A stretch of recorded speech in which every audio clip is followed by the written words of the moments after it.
Okay.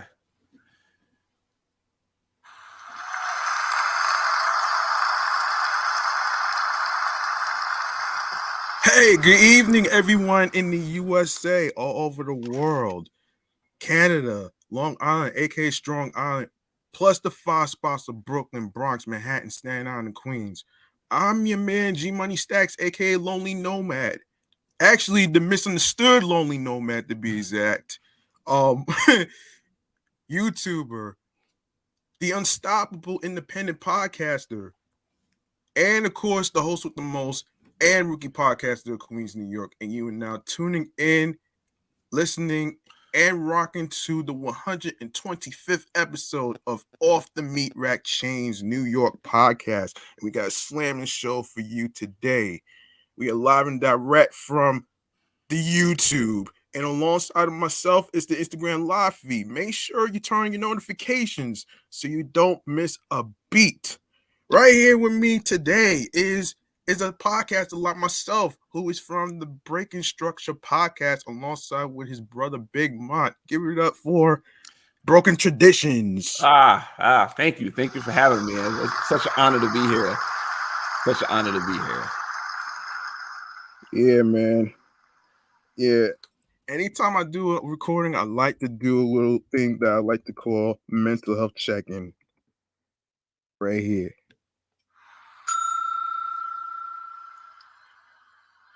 So how is everything with your week, your past weekend? What did you do?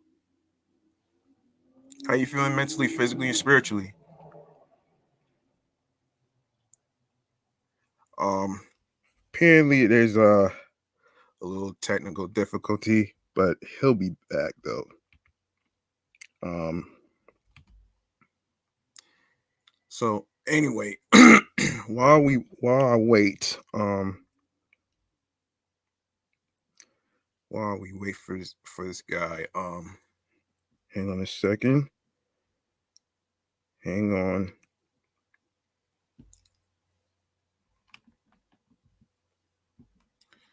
Yeah, while I wait, let me remind y'all, if you missed any previous episodes whatsoever, don't worry, I got your back. Listen, all you need to do is grab the subscribe button on the YouTube channel, G Money Stacks 555. Be sure you tap on the noni bell so you can be reminded of when the show goes in the air via live stream. Of course, make sure you leave a like and a comment along with the topics and the episodes that is being discussed. Make sure you tell a friend to another friend. Make sure you basically share the videos, share the episodes, and of course, I'll be glad to go over what's going on um in the uh in the audio streaming platforms at the end of the show. Right now I was just on a segment that I was on a segment called Mental Health Check-In. And I'm gonna actually say overall um for me overall it seems like mentally, physically, and spiritually it's been all right. um I like to say that it's been a little it has its ups and downs, man. So let's just put it that way. So excuse me. um Now, as I wait for Broken Traditions, I have to let me just get into this thing here. So listen, if you are if you're going through something, right? Whether it's traumatic, something traumatic, whether it's being bullied online or whatever case scenario may be, make sure you reach out to your loved ones, man. So it could be make sure you reach out to your loved ones, including the ones like your wives, your husbands, your boyfriends, your girlfriends, and of course, um, and of course, your friends, your girlfriends, your boyfriends, and stuff like that. Those individuals might be fine on the outside, but on the inside, they are not. So, you don't need to put a time frame on when is a good time to actually reach out to somebody. All you need to do is actually all you need to do is actually be sure to reach out to one another, and be kind to one another. You know what I'm saying? And for the most part, I would actually say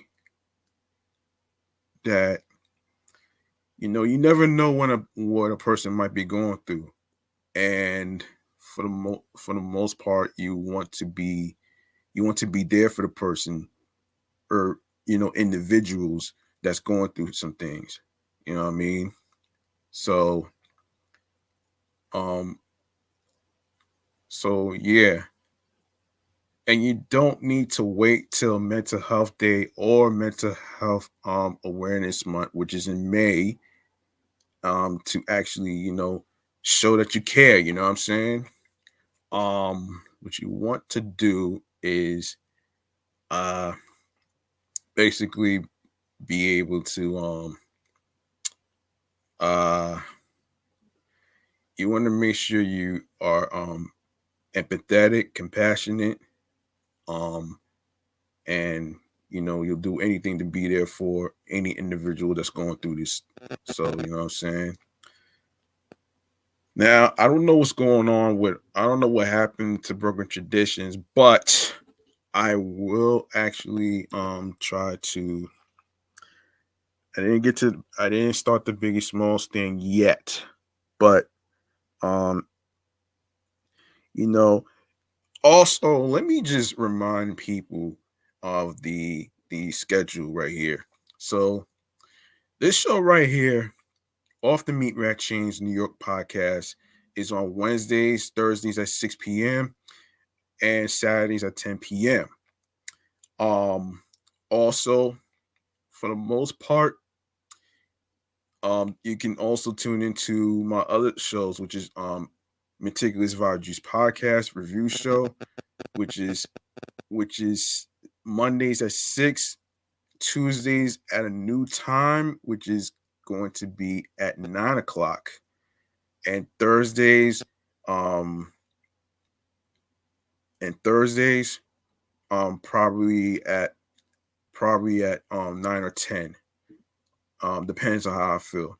And Sundays, excellent, fun, vibrant podcast, the Sports Edition show. Make sure you turn your notifications, and make sure you're able to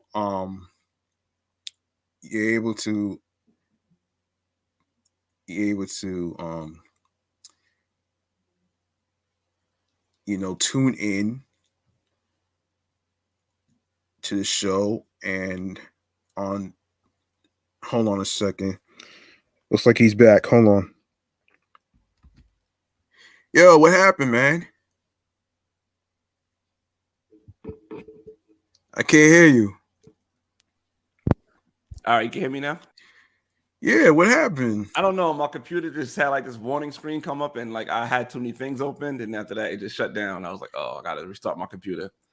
Oh, wow, man. Yeah. You know what it is? They come up with a new computer, and they make your old computer stop working. So you know how that goes. Really? Wait, what model computer you got? I got a MacBook Pro.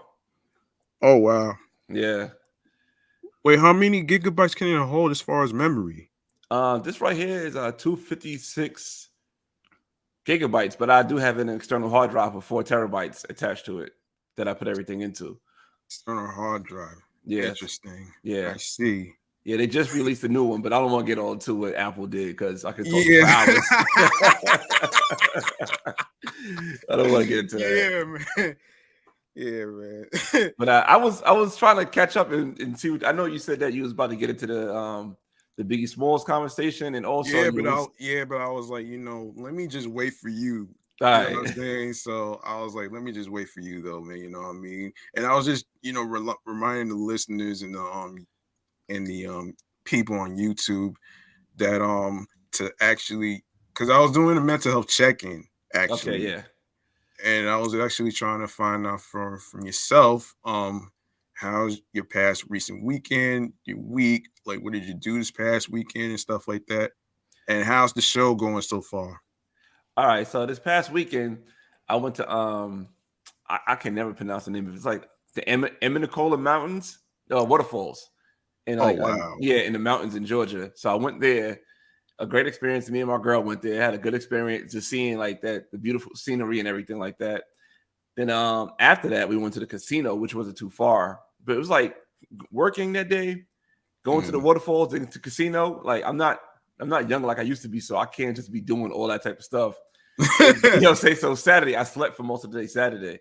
Yeah. So I had a lot going on that day. Yeah, I hear that though, man. Yeah. Wait, don't mountains have snow? No. I mean they do, but not now because it's nice in Georgia. You know what I'm saying? So it was like maybe 65, 70 degrees. So it wasn't no snow. Yeah. So yeah. Because usually when somebody's staying by the mountains, like in a cabin or whatever, it's always mountains on top of it though. There's always snow on top of it. Depends on where you go and what part you go to. So Like for example, like it's not just upstate New York that has like the snow thing going on. Yeah. I didn't really know that. I didn't know Georgia had mountains too. I wasn't sure. Georgia, North Carolina, it's mountains all over the country. It's a lot in North Carolina as well. Mm-hmm. Yeah, there's a lot of mountains in North Carolina. Yeah. And what else we seen mountains? I went to Colorado, mountains out there, California. Yeah. I was in was it Boise, Idaho? I was out there for a little bit. I used to travel for work, so I seen a lot of these places. Just going out there, yeah, it's different. Damn, you've been doing a lot of fucking traveling, man. Yeah, it's different, man. To go to see these places for sure. I mean, if a person travels to a different state or whatever, does that make them a tourist? Like, how does that shit work though? Well, I used to go for work, so it's not really me being a tourist. I was just going for work. Oh, but it was just great to see different parts of the country. You know what I'm saying? Because like being in Idaho, just being out there, seeing that lifestyle, like, damn, this is how these people live in Idaho. or going to I went to that bugged me out. I went to South Dakota. It bugged me out. First of all, it's freezing. It was -17 in South Dakota. Damn. Freezing. Yeah, I never felt cold like that. It's so cold. They can't lock their car doors. Oh shit. Because if you lock it, it breaks the door lock. You can't, you can't lock your car doors. Damn. What really bugged me out, because I was, for the most part, I was like the only black person I seen out there was myself. And I'm at the hotel and I go to the bar just to go chill because ain't nothing to do out there. I'm not like, once I come back to the hotel, I'm not going back outside till I go back to work. And I met this bartender, Jamaican woman, beautiful. I'm like, what are you doing in South Dakota? Like, it was no other, I didn't see no other black person besides her and myself there. Oh, but, wow. Yeah, she said she liked it there. She worked in a hotel because she traveled and it worked out for us. So that's cool. But I was just amazed to see that. I met a white girl named Keisha in Idaho. Like, you just find amazing things out there in different parts of the world. Wait a minute. Wait a minute. Did you just say a white girl named Keisha? Yes. Usually when a white person, when it comes to a white person, it's always a fucking Karen, man. My name was Keisha. It bugged me out. It was like my first week working at this job. And I'm like, your name is Keisha? And she's like, yeah, my name is Keisha. I'm like, you're lying. There's no way your name is, like, there's no way your government name is Keisha and you live in Idaho. Oh, no. A white guy. I didn't believe it, but, it came, I saw the receipt and her name was on there, Keisha. White girl named Keisha in Idaho. Keisha, Idaho's? Wait, Idaho's her last name? No. She was in Idaho. She was in the state of Idaho. Yeah. Oh, gotcha. Yeah. Yeah, that's crazy, man.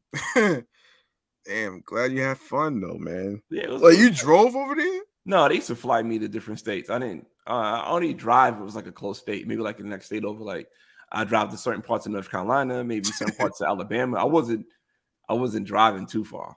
Like it was more than 5 hours. I wasn't going to drive. Yeah, I hear that though, Yeah. man. I hear that though, man. Wow. Okay. Gotcha. Ready to start chatting on the jazz into some topics? Yeah, let's go. Okay. Obviously, it's been 25 years since Biggie Smalls passed away. Yeah. Now, I know you probably talked about it in your recent episode whatsoever. Now, when I watched the Biggie Smalls documentary, you know the fun fact that I didn't know about him, I didn't know he could sing. Yeah, yep. You know, I was like, what? No, Biggie was a musical talent, man. He was one of those rare musical talents. Like, he was one of those because he could sing. He wrote for other people. You know what I'm saying? Like, it's a few songs that he wrote for Lil' Kim, and you know, Biggie don't write. That's the thing. He don't write it. He don't write his lyrics. So he just think of it. He had a beat and thinks of what he wants to say.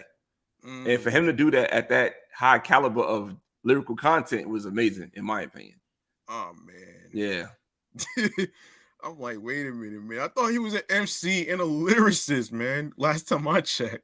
Nah, he is, but no, I mean, I didn't say no. I mean, he wrote for Lil' Kim, not Lil' Kim wrote for him. Oh, God. Yeah, no. He wrote for Lil' Kim. He wrote for other people. Not other people wrote for Biggie. So yeah. Yeah. No, Biggie was a rare talent, man. Like you said, he could sing. He actually, because you said all that jazz, he was into jazz. So sometimes you could hear like the jazz melodies in different tracks that he would hear, like say a John Coltrane song. And he had a lot. Yeah, Biggie was one of those dudes, man, that was really into music. And it's unfortunate he only had 2 albums. You know what I mean? Yeah. Yeah. You know what's crazy? As I was watching the Biggie Smalls documentary, the part of the documentary is when he was like in front of a whole crowd freestyling like crazy, and I'm like in my head like, is this guy like getting no? Biggie Smalls is not the type of guy who gets embarrassed, man. Especially when it comes to a DJ premiere. Yeah, like that scene kind of threw me off though, man. Wait, you talking about that time he had that episode when he threw the bottle at the DJ? Okay, yeah, in Brooklyn. Yeah, when he was freestyling. No. I'm talking about something else. I'm talking about a whole other episode. No, like he it was DJ Big Cap. Rest in peace, Big Cap too. So DJ Big Cap, and DJ Big Cap kept messing up Biggie Smalls' set, and Biggie Smalls got mad at Big Cap and threw a water bottle at him and walked off the stage because he kept messing up. I was like, yo, man, that's crazy, man. That is so fucking crazy. Nah, in the documentary movie is what I was talking about. It was him and a couple of people. They were surrounded. It was like all surrounded watching him freestyle against this other person. I forget, but I don't know if you saw the Biggie documentary movie. There's always one coming out every year. Tell you the truth. What? You never noticed that? Like, how do you keep up? It's like, how do people keep up with this shit, man? They like, don't. They just keep them going on because. But it's like certain stories that's not being told or whatever. That's Biggie. I got a story to tell. Yeah. Like, what typical stories do you have left to talk about? It's not that they don't have nothing to talk about. They just saying the same stories in different ways. You feel me? So like, all right, I'm gonna tell the story again on another platform. So you might have seen something on Netflix. Now someone else do something on Amazon, and someone else do something else on Hulu. They just gonna keep telling the same stories because people won't keep paying for it. So or maybe because the people in the next generation never even heard of a Biggie Smalls music or whatever. That's probably why. Yeah. They're doing all this shit though. Yeah. I think a lot of these younger people probably won't even appreciate Biggie Smalls music. Are you serious? I don't know. How the hell somebody don't appreciate a Biggie Smalls music, man? He's a fucking MC and a lyricist, man. And I didn't know he had punchlines too, just like Nas. Oh yeah, definitely, for sure. Did you know they was beefing a lot of times? Who? Biggie and Nas. No, I did not hear about that. Yeah, but the thing is, it was never like Nas would never say Biggie and Biggie would never say Nas, but they would have lines against each other that they knew that was for each other. Yeah, because Biggie came out saying he's the king of New York, and Nas didn't like that. So they had their little issues. Because the only ground beef that I remembered was him and Tupac. Oh, Biggie had a lot of beef. Biggie had beef with Tupac, of course. He had lyrical shots at each other with Nas. Biggie had an issue with an artist named Kwame. I don't know if you ever heard of Kwame before. Kwame? Yeah, Kwame had him and Biggie, when Biggie first came out, had issues with this artist named Kwame. Oh, and the reason why they had, I think Biggie said a line like, you played out like Kwame and effing polka dots. Because Kwame's thing was wearing polka dots. So Biggie said that about him. Then after that, Kwame came out with a track with a fat dude on the mic, and you know what I'm saying, whole video and stuff like that about Biggie. So yeah, they had a beef. Yeah, they had their beef. That's crazy, man. Yeah. That's really crazy, yeah, though, man. And I'm like in my head, like it's interesting. It's interesting that you brought that up, though. Like it's crazy to say that, because the only fact that I probably remember Biggie Smalls is when he was wearing them Coogee sweaters. Yeah. I don't even know if this shit's in style or not, though, man. Not no more. No. I think that was the thing that he wanted to make big for him. Like, all right, I'm gonna make Coogee big. You know what I'm saying? And fun fact, I met him at Macy's one time. Really? Yeah, I did. Yep. That was like the biggest celebrity I think I've ever met. Oh wow! So what happened was he was in a wheelchair right after his car accident, and he had like a towel over his head. And my friend that was with me, he was like, "Yo, isn't that Biggie?" And I was like, "Oh, it's Biggie Smalls." That was it. It wasn't like no, "Hey, what's up?" Nothing like that. It was just that one little moment that I seen him at Roosevelt Field in Macy's. I seen Biggie Smalls in there in the wheelchair. Holy shit! Yeah. Damn. Damn. Yeah. I did not think that he was gonna. I didn't think he was gonna meet him in person, man. Like, but that was like, it was just, I was a kid at the time, and I didn't really I don't get big. I don't get like stars pictures and stuff. Yeah. Oh, not even that, because we didn't have no camera. We had no cell phones back then. Oh yeah, that's right. Just something. Yeah. Yeah. It was me and my friend James and my mom. Like, back in the days, your mom take you to the mall just to waste time, whatever. So she was like, "Oh, let's go to the mall," and we went to the mall, and he was in the wheelchair right there. I was like, "Oh wow." You don't see. Well, I guess in Atlanta you do see celebrities because it's not hard to become a celebrity no more. You know what I'm saying? So yeah, I know. But the only downside, I actually talked about this in episode 26 in regards to the downside to fame, because I was trying to explain to certain people, like my homeboy be live and so live, and others, is that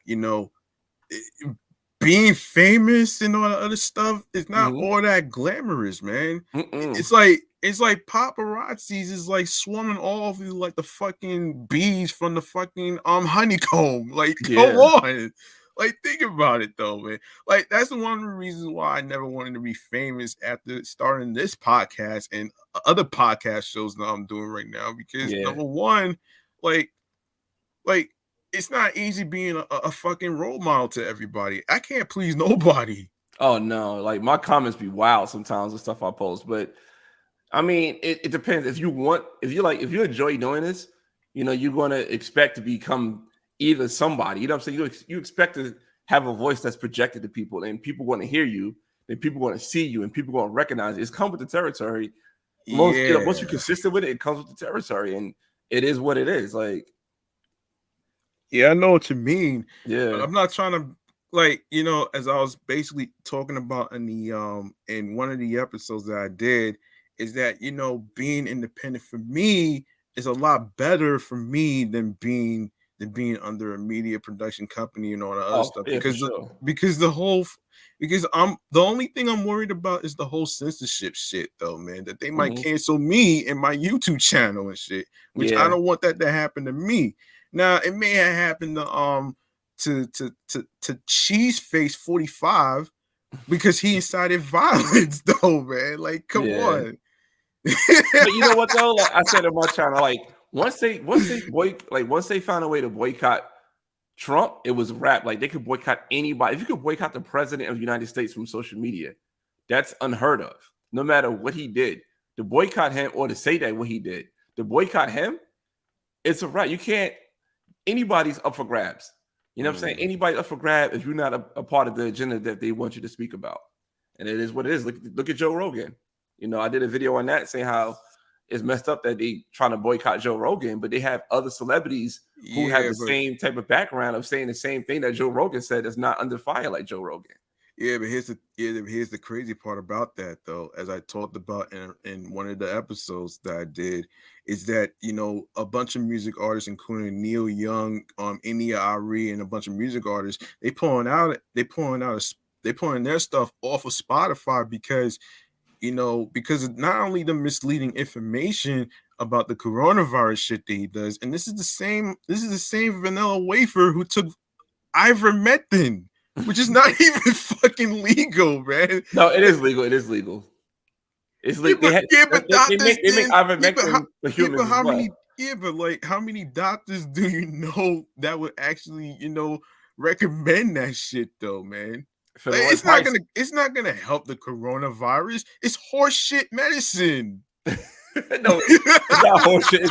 It's a dewormer, basically. So like, I don't know. I'm not a medical expert. Don't come to me for that information. But oh nah, you know what I'm saying? It's a lot.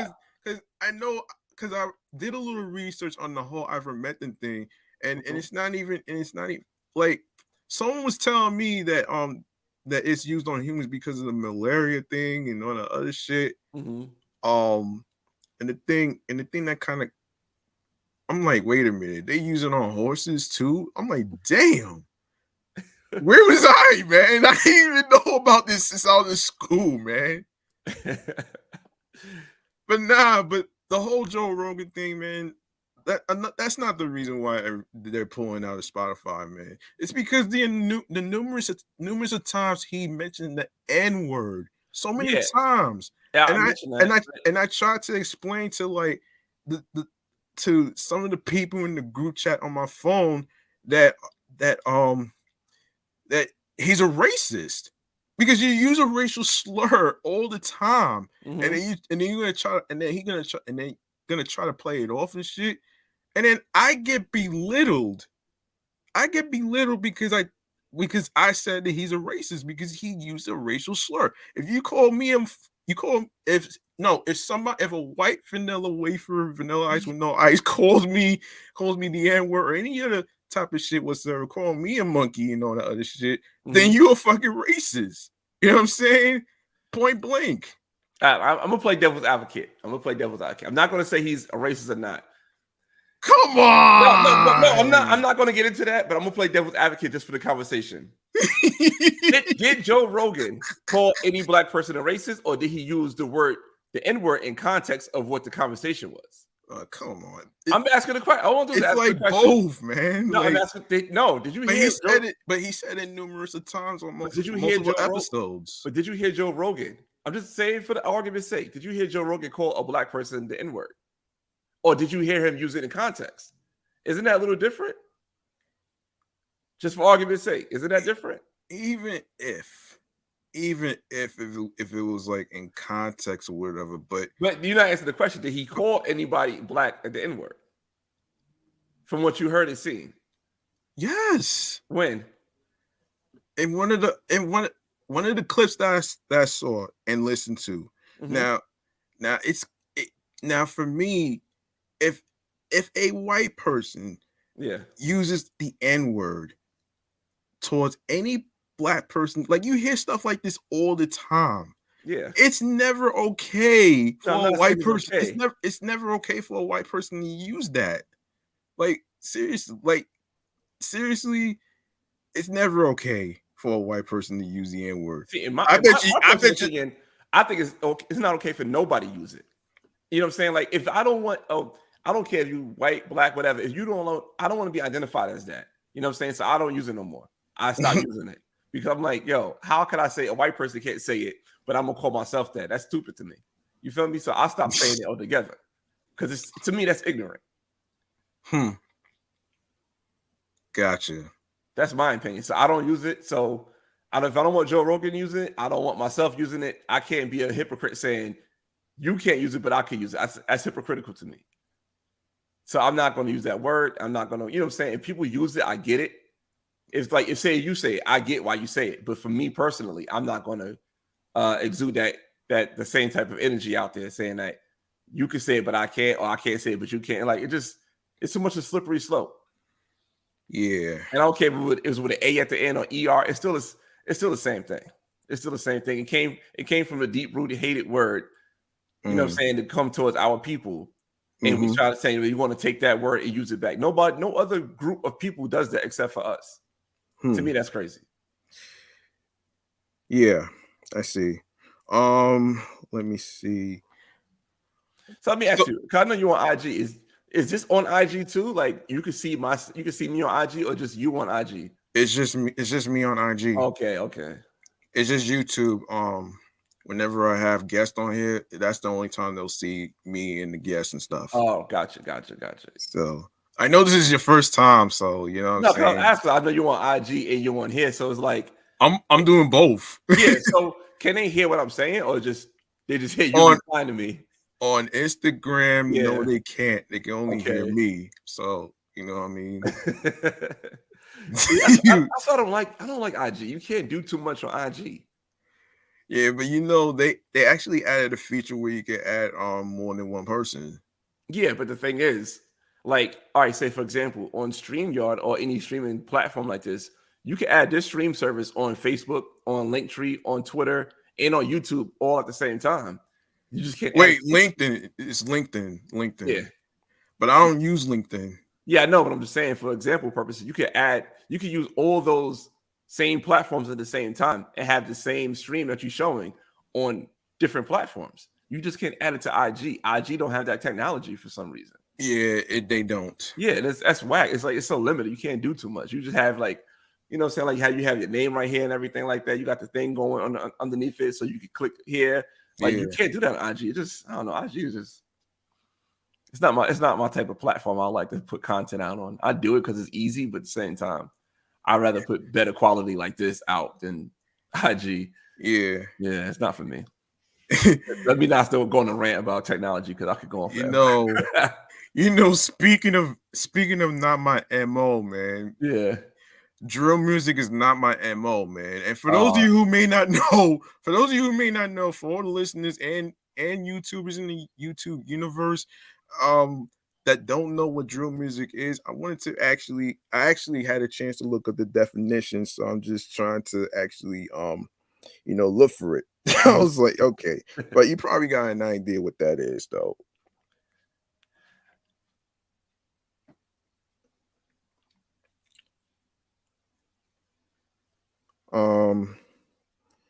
But anyway, so for most people, it started in Chicago.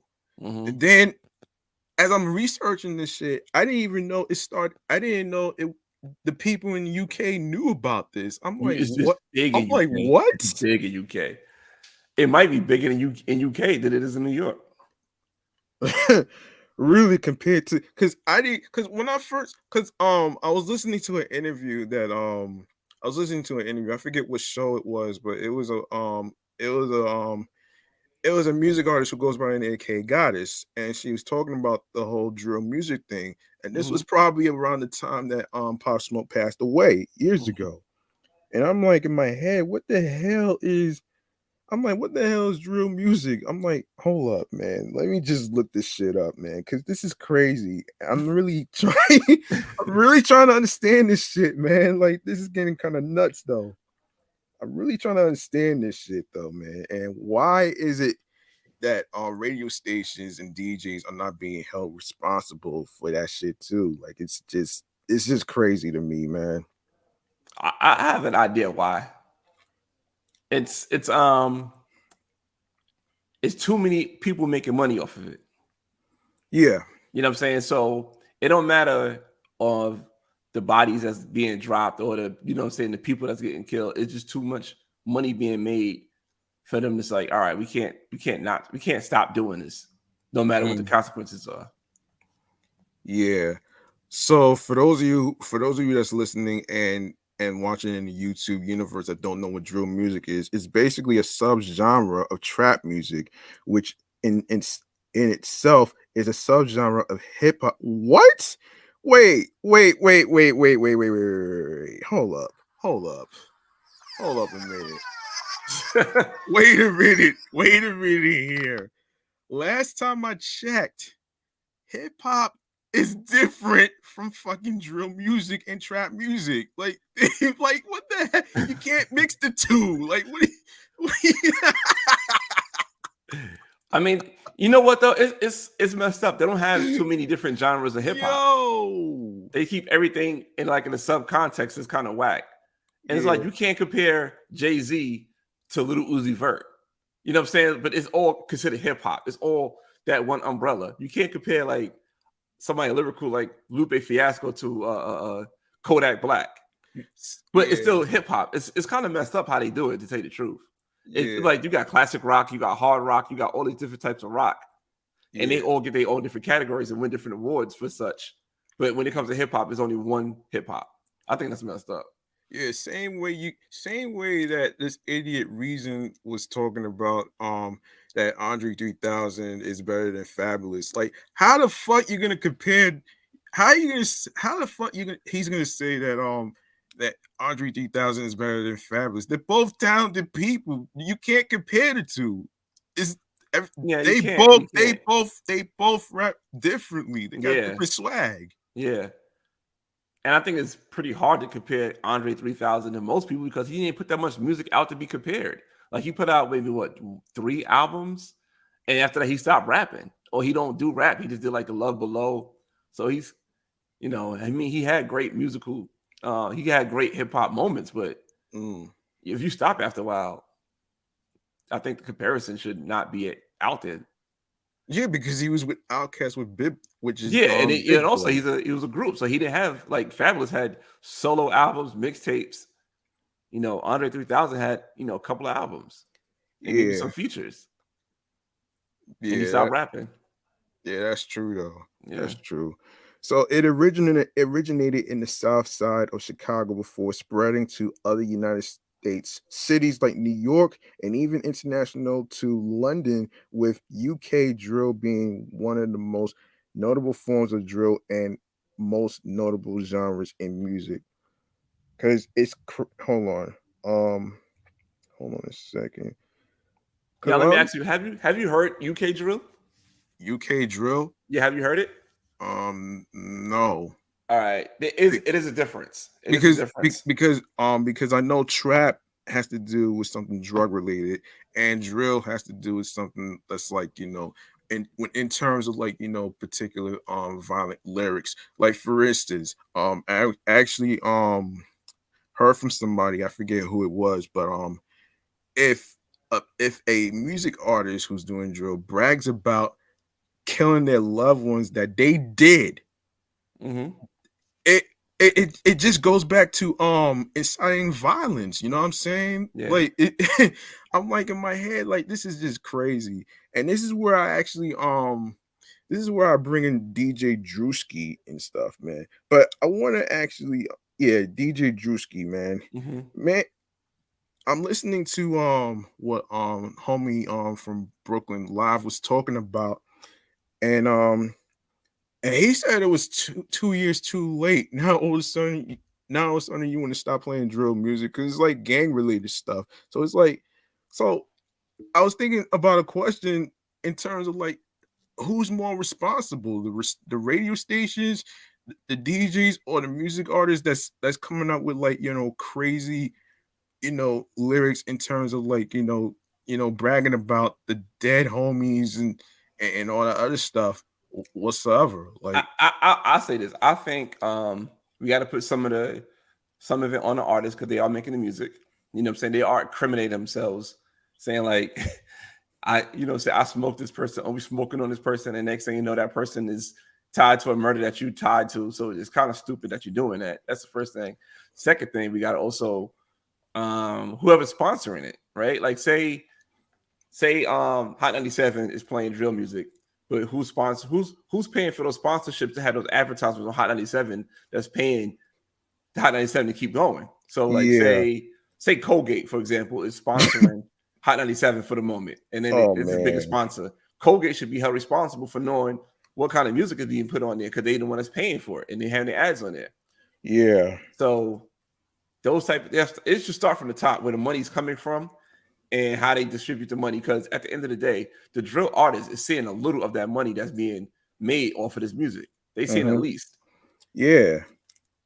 And I did ask you, have you heard UK drill? Because the difference between UK drill and US drill, they don't rap about violence. They use that same format, that same flow, the same type of beats.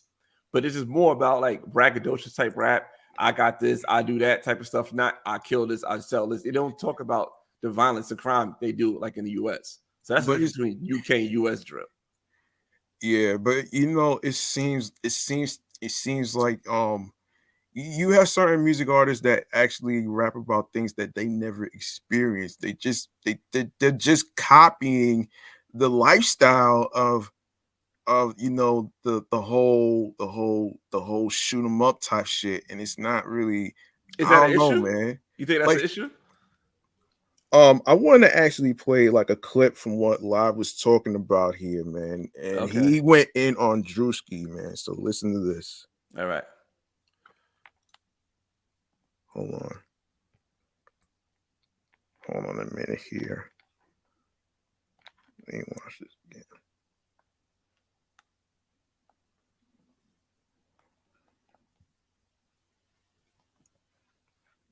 Hold on a second. I just had the sound. Hold on a minute. So somebody who's just jocking the wave when it suits them best. Hot 97's DJ Drewski will no longer play gang music. We are losing too many young men and women to these streets. I don't know who he's talking about with we. Then it follows up to say DJ Drewski will no longer play any music that includes disses aimed at rival rappers. It's a little too fucking late, my nigga. You've been pushing drill rappers and drill artists for 2 years straight, opening the gateway for this for 2 years straight. Everybody knows about the Drewski mixtape or the Drewski fucking shows and this, that, and the third in New York. I'm a studio engineer and I engineer some of these drill artists, bro. And as being part of the culture, I tell them every day, yo, this is not how you need to do it. This is not how you need to go. Yo, leave that shit alone. None of that shit you've ever been saying. Now you want to stop the music? How about you give all that money? Yeah. So this is a caption of what he said. So he said in quote, "Stop using our community for your personal clout. Beware of these culture vultures out here, including DJ Vlad." Definitely. You can't act like you part of the wave, then dip when it suits you. I heard. Of course, he has a TikTok on there too. Mm-hmm. And he also. So you think you can rap? Sorry about that. Okay. Yeah, sorry about that. Yeah. So how you feel about that? I get what he's saying. Like he's a contributor to the drill music and how he played it and he made money off of it, just like other vultures and people like that. Mm-hmm. But I do. So I'm a person that if you get information and you mature with new information, you may want to make different moves. That's how I am. You know what I'm saying? That's how I am. And if I feel like me, I used to love, gangster rap and all that type of stuff. I don't listen to it no more because I know what type of energy it is. I can't listen to it no more. But I listened to it I listened to it, 10 years ago. Mm-hmm. And with new information, I can't contribute to it no more. And maybe for him, maybe he had an awakening, new information that came in, like, all right, I can't do this no more. It could be that. It could be that. But at the same time, you did come in here, make all this money off of it. Then you want to dip when it's time to dip because there's a lot of pressure. You know what I'm saying? So it could be either way. I could see what the brothers, they said that Brother Live, what's his name? Yeah, Live. He has an album right now that's out on Spotify and music platforms. Yeah. I actually took a listen to his music. He's pretty lit though. Yeah, see, I can understand what he's saying because that is a culture vulture type of move. But I could also see Drewski say, I can't be a part of this no more. Like, I feel guilty being part of this. Because vultures, they get into the game, get their money, and move on to the next thing. And he's probably ready to move on to the next thing. He just didn't want to be a part of it. He's probably no more money into drill music no more, like it once was. Yeah, he made some valid points too. That's all I was like. I was really trying to see if I could get him on here, but obviously him and Smooth couldn't make it. But the thing that kind of caught my attention is when he mentioned about black youth and as far as like the next generation in terms of what's the issues and stuff like that. And then he mentioned about the guns, and he mentions about let me just read the captions of what he said, the Drewski and stuff like that. It's just a lot, man. Yeah, but why you pull that up? I want to tell you something that my son said. He said, because my son is at the age where he actually make drill music. He listened to us, of course. And he says, do you think banning this music or stop playing this music is really going to stop the violence between these rival hoods? Like, this has been going on forever. Let's be real. In New York, Chicago, St. Louis, LA, Atlanta, Florida, it's been going on forever in the hoods.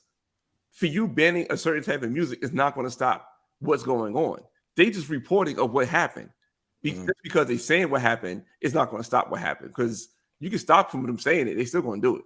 To be honest, it ain't going to stop. Yeah, it ain't going to stop. It's just crazy and sad because definitely. And another thing that he was talking about is that people in the black youth in the community, the black community or whatever, is that they have no guidance. They have no mentors to guide them to the right direction. And Live is right, man. Like it's like, if you're gonna create music and you're gonna talk about something that you're not really about, it just means the individual's just being fake. You know what I'm saying? Like, I could see, you know what? Because like I'm looking at like somebody like Rick Ross, right, or somebody like Jay-Z who rapped about this type of stuff, but they always lived that life. But you know what though? I'm saying that to say this: they have the talent to tell that story. So maybe somebody who lived that life said, "Listen, this is what I did. I don't have the talent to say how you can say it. You can tell my story." That's the difference. A lot of people who can't say the story, but they want their story to be told. Yeah, sorry about that. It's always a whole bunch of different things that it could be. Okay, you know what I'm saying? Just a whole bunch of different things. So, like, say for example, Eazy-E lived that life, but he can't write raps. Ice Cube could write raps, so he wrote raps for Eazy-E to say what he did. You see how that you've said? So it could go either way. You need somebody to tell a story. Eazy-E was fortunate to have somebody write for him, but maybe, drug dealer or killer ABC from 125th Street can't do that. I tell Jim Jones this. Jim Jones could tell my story. Jim Jones rap. You know what I'm saying? It's just you reporting and you just putting out there as music. That's how I look at it. And not everybody does that, but not everybody can rap either. So yeah. So this is what he said to Drewski in the caption right here. So he said, people have literally died over the same music for a while in New York, and you ain't stop it. Then where was this when Pop Smoke died? I'll wait. We're not brother, and you didn't send a message. You bowed out after the clout. Then he goes, and he's right though, man, and I actually agree with him. So he goes on to different individuals. He's like, this isn't in the agenda of these gatekeepers because it's not profitable for them to build up a youth they care nothing about. I agree with a lot of these rappers don't live what they rap, but the saturation of the drill music made it even that much harder. Drewski knows what's up. That's why he backed out. Yeah. It is oversaturated. Yeah, man.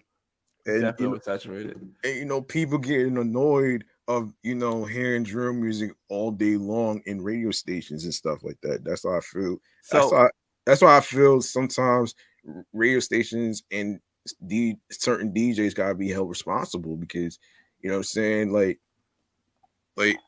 you're playing a music artist who is emulating ground beef after mentioning the things that they bragged about and what they did. It's almost like you're dry snitching on yourself, man. Facts, like, come on. Like, it's crazy to me, man. So let me ask you, because I'm not in New York. I'm not sure about the Hot 97 105 scene. They play drill music constantly out there like that? Damn. Yo, man. I'm not really a fan of drill music and stuff like that. That's just not my MO right here, man. No, it's not. I feel you. I'm the same way. Like, I can't get into it. Everybody sound the same. All the beats sound the same. But they all rap about the same stuff. You know, everybody been saying that everybody sounds the same or whatever. But like, how do you know they sound the same? Because everybody's voice is different. Maybe sometimes because people be using melodies and some people be using auto. No, when I say sound the same, I'm not going by like their voice. I'm going by they flow. They all flow the same. Oh, they flow. Yeah, they flow is all the same on drill. Oh, gotcha. It's like that fast cadence, like you know, say that fast cadence that it's hard to pick up what they're saying. Yeah, it's a lot. Like, I need subtitles to listen to drill music because it's very fast. It's a fast-paced type of music that I can't get into. Yeah, like, I can understand Bone Thugs. I'm saying I can understand Twister, but I can't understand drill. I'm too old for it. Yeah, Bone Thugs and Harmony, they have like a certain style flow on how they basically rap though. Yeah. And I'm like, wait a minute. So I can't tell who's better compared, like, Bone Thugs and Harmony or the Migos. I can't tell the difference though, man. Like, and even the Migos making a claim, which is cap, by the way, that they were the first people to actually create this type of flow. What's up? I'm like, that's fucking cap right there, man. You know what? If you get away with that, because the generation that listen to Migos don't listen to Bone Thugs, so nobody's really gonna check them unless you older and you know that Bone Thugs had that first.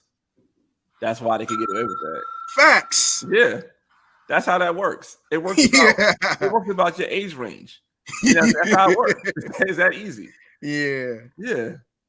Yeah, that's crazy though, man. If somebody from, like, say Crazy Bone come out like, no, this is our flow first. You think Amigo fan is really going to listen to what Crazy Bone is going to say about the Migos? No, they go just like, oh, this old head is talking nonsense and keep it moving. That's how it goes. That's how it goes. Speaking of old heads though, man,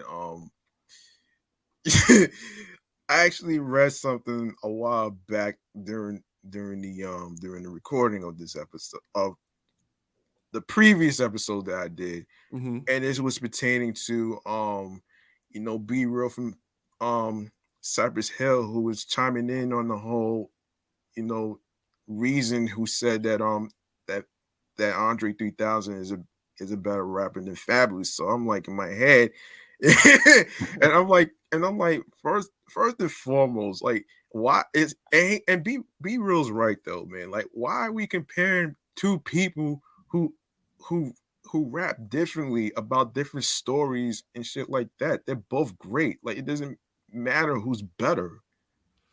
I'll tell you why. Clicks. Just the same reason. Clickbait. It's the same reason why we compare Jordan to LeBron. Who cares who's better? They both went in their own way. I knew you was gonna bring up Jordan, man. He's a legend. But so is LeBron. They both could be great in their own way. Why have to be one is better than the other? Who cares? Because their dunking style is a little different. Everybody's dunking skills is a little different, man. I mean, compared to Shaq. Yeah. You know what I mean? So it's always clickbait. It's like, I don't know if you watch sports, but they always put like a stupid top 50 list of all time, and people get mad about it because their favorite player is not a part of it. And they be like, how this person not a part of it, but this person is. It's just clickbait to keep the conversation going about your league. Did you see the top 75 NBA players and how they Damian Lillard on there, but not Tony Parker, and people mad about that. They didn't put Tracy McGrady on there. So people are like, oh, how you do this? It's just more conversation to keep it going. Like it just, or maybe because certain people want to chime in on their opinions and what they think. I mean, yeah, that's how the conversation starts. Yeah, but your opinion and what you think at the end of the day is not going to change that list, or your opinion, what you think, is not going to have a Fab versus Andre 3000 battle. They both now. I can't see them battle each other just to prove your point. You know what I'm saying? So. I can't even believe Reason basically made that comparison, man. I can't believe this guy, man. I'm like, yo, seriously, man. Fucking Reason is fucking washed anyway, man. That's why he's getting flushed.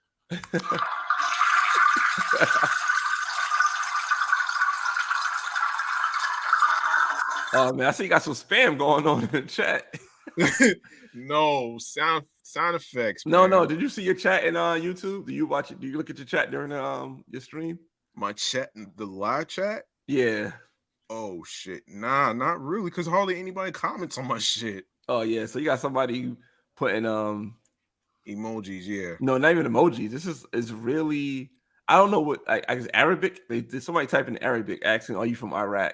I can't read that. I can't read the Arabic stuff, man. Like, why would somebody ask me if I'm from Iraq, man? I'm not from Iraq, man. I'm not from the military.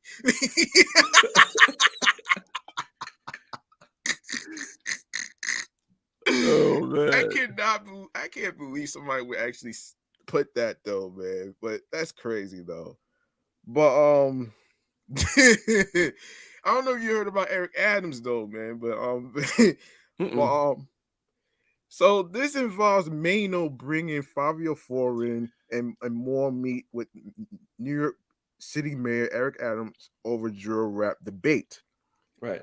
After New York City Mayor Eric Adams advocated for the ban of drill rap music videos, he's now sat down for a discussion with prominent drill artists from the Big Apple, which I didn't even know.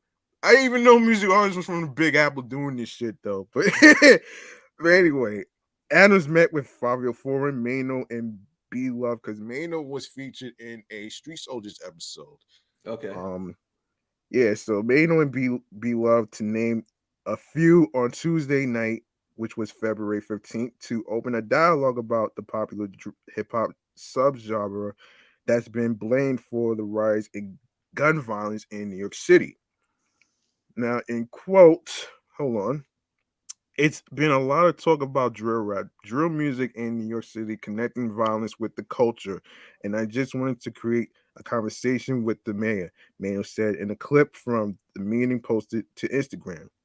We brought Fabio here. We got young B Love here, slow and Bucks here. We got Bleezy. What the hell type of name is that? I'm sorry. Bleezy here. That's a corny ass name anyway. Here to talk about what's really happening so the man could get a real perspective and real understanding of what drill rap is, and so we could have some real dialogue and really make things happen. So basically, Eric Adams did step in to tease a full conversation between himself and the drill rappers that will be rolled out in the near future. So there's a whole couple people that's involved in this too, man. So there's more to the story. So the open dialogue comes on the heels of multiple murders of rappers that have been connected to the drill scene around New York City. Bronx drill rapper Sci High, whatever his last name is, and Fabio Foreign affiliate T. Woo. Ugh.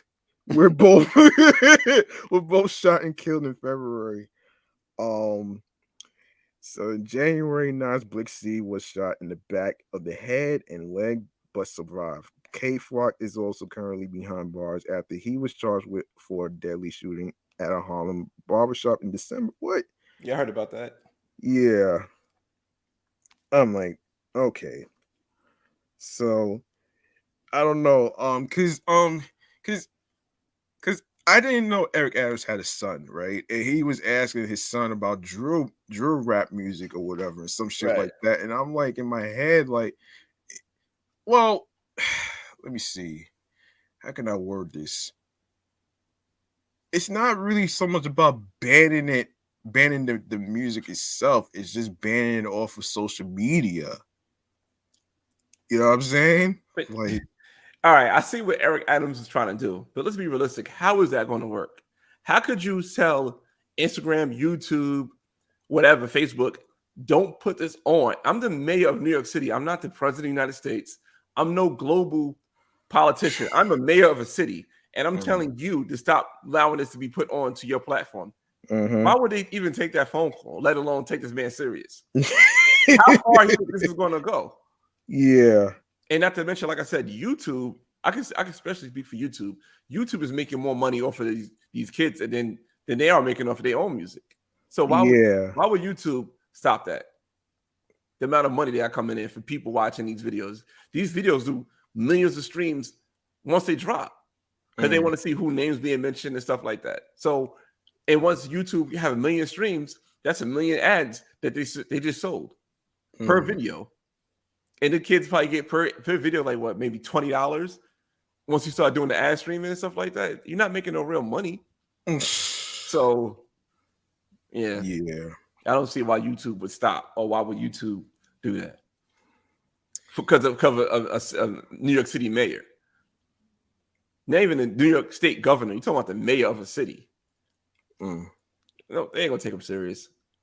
If I was YouTube or Facebook or Instagram or whatever, or Meta, whatever the social media he's reaching out to, I wouldn't take him serious. I'm like, I'm not listening to you. Who are you?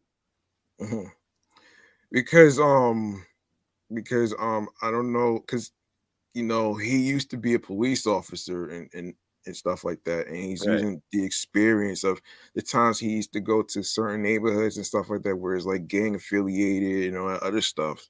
I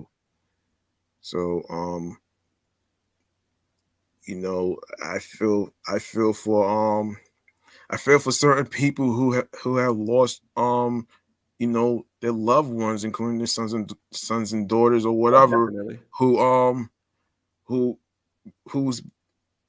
and I don't know, man. Like for me, I don't like Drew music because I'm not a typical person who listens to a fucking music artist like a shoot 'em up artist or whatever. For example, I didn't know this guy Conway the Machine was also a New Yorker too, but he's in the same area as Benny the Butcher. Yeah, they grew up together. They're from Buffalo. Yeah, it's pretty. I'm gonna get to that next though. Now a subgenre, for those of you who may not know, is a more specific generalization of similar types of art or style. Within a less specific genre, subgenres are very constantly changing, as since they are so specific. If a musical artist classified under one subgenre changes their style a little, it may either redefine the subgenre completely or cause the band to be classified under a different subgenre. This may cause confusion. You think? And the people tend to be very adamant about knowing what each subgenre stands for. Although this representation varies heavily from person to person, subgenres are also commonly misused by shallow dicks to classify people based on their general types of art, style, and music. Yeah. Oh my gosh. Yeah, let me get to the story about Benny the Butcher here. Okay. Yeah. So story goes, after Conway the Machine reviewed in February, he was no longer signed to Griselda. Benny the Butcher sat down with Ebro Darden on Apple Music One to set the record straight on the status of his former label mate. He said, in quote, I'm gonna break something down for you. We're going to always be crew, Benny told Ebro. I don't think Conway is still signed to Griselda, but that's signed to Griselda. He's going to always be Griselda. Benny also clarified, hold on a second. Tab is acting up. Though.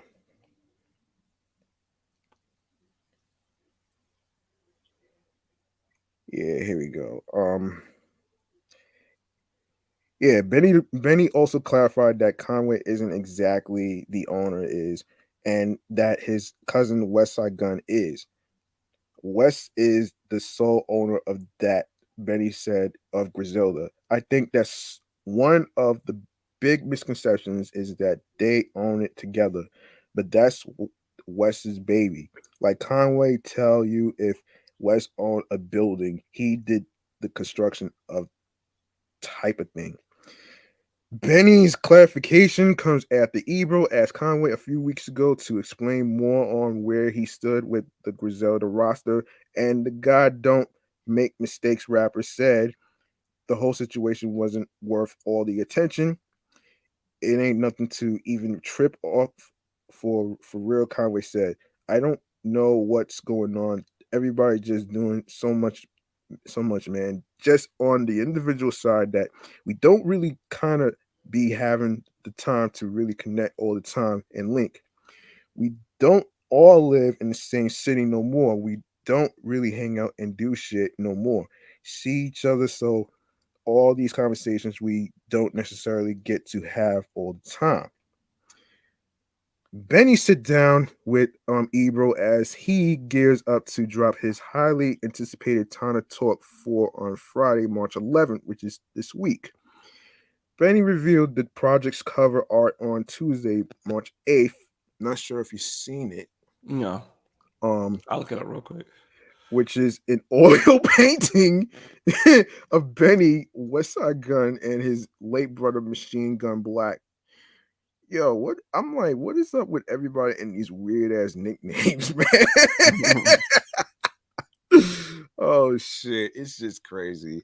It just don't get no more authentic than this. Benny wrote alongside the cover art by it's Mario, a painting of MGB, ME, and Westside Gun. I've been making classic music, but it's more to it than that. This shit about levels, real niggas, power and connections. I can feel the streets rooting for me. It's drowning out all the haters. Okay, so any thoughts? I could see where Conway coming from. I guess if they're not really clicking like that and rocking with each other no more, what's the point of being under the label? You know, Westside Gun is basically like the head of the table. You know what I'm saying? Like he make all the decisions for the group. And maybe Conway is like, all right, this is not for me no more. But Benny feel like it is. Sometimes people could be workers. Sometimes people got to be bosses. You could come up under somebody, but at the end of the day, if that's not for you, then you got to go on your own. I don't think there's no real beef. I just think that it just outgrew each other. You know what I'm saying? From Conway and Westside Gun, because Westside Gun is probably making a wild, crazy bread off of these two. And Westside Gun is not really that talented as an artist. He could make good music, but he's not like Benny the Butcher and Conway. He don't put out that consistency. And he's kind of like I guess the front man or the person who put the money up for it. So yeah, I can see where Conway's coming from. I understand where he's coming from. You can't you don't want to be under somebody all the time going forward. And I think that Conway, he solidified himself as an artist where he could just like, you know what, I'm gonna do my own thing. Now that I'm doing this, I should be good. And I think it's a smart move for Conway, in my opinion. Yeah.